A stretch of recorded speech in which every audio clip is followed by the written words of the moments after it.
7 Odd Things the Romans Used to Do. The Romans were incredibly adept and revolutionary with many aspects of their daily lives, but they also had some beliefs and actions that were more on the stranger side. Here's a quick look at 7 of those rather odd items. Number 7. Gladiator blood. The Romans made great strides in medicine and the understanding of the human body, but one such belief went way out on a limb. The Romans believed that consuming the blood of a gladiator, or even their liver, could cure epilepsy, a seizure disorder. When a gladiator was killed, a vendor would even sell their blood outside the venue to anyone who wanted it.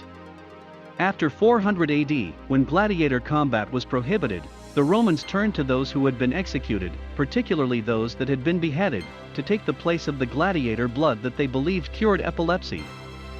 Number 6. Left-handed. Being left-handed throughout history has come with its own share of problems. In ancient Rome, it was no different. If a person was left-handed, they were considered untrustworthy or unlucky. The word sinister even came from the Latin word that defined left, but became associated with evil. The Romans actually had no problem with the left side of things in the beginning, but eventually came to the Greek way of thinking, who considered the right side to be the lucky side. That's one reason why a wedding ring is worn on the left side on the third finger. It could ward off all the evil from left-handed people. Number 5. Good luck phallus. The Romans used the phallus, or penis-shaped objects, as good luck charms. They used them in their homes as adornment, wore them as necklaces, and even used them as wind chimes. They were believed to fend off evil spirits, and were objects that represented good health and good luck. Number 4. Urine. The Romans took their use of urine very seriously. Emperor Vespasian in the 1st century AD even enacted a tax on urine. The urine tax came about because urine was used for cleaning laundry. That made it a commodity like detergent would be today.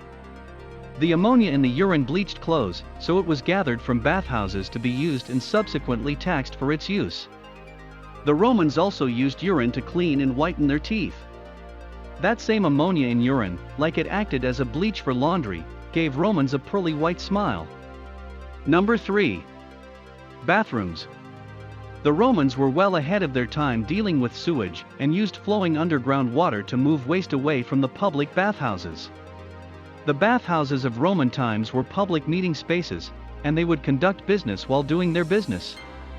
There were no stalls like we know today, only a row of places to sit in the room with holes that ran to the sewage system. The Romans would use a sponge on a stick to clean up, which was a public sponge, as only the wealthy had their own private sponges on a stick. It was washed in a gutter that flowed water continuously down near their feet, which made it ready for the next user. Keep in mind that it wasn't like they had many other options available at the time.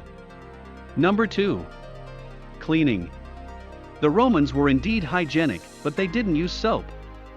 They would use perfumed oils and fine sand, which were covered on the skin, and then scraped off using a strigil. A strigil was a metal tool with a curved end and a handle, and it scraped the sand and oil from the skin into a channel that was part of the tool. Number 1. Dyed hair. The Romans had many different techniques for dyeing their hair. They would use vinegar, berries, or crushed nutshells. They also used the henna tree, a plant that would produce a reddish-brown dye. One of the stranger concoctions for dyeing hair was made from leeches mixed with vinegar.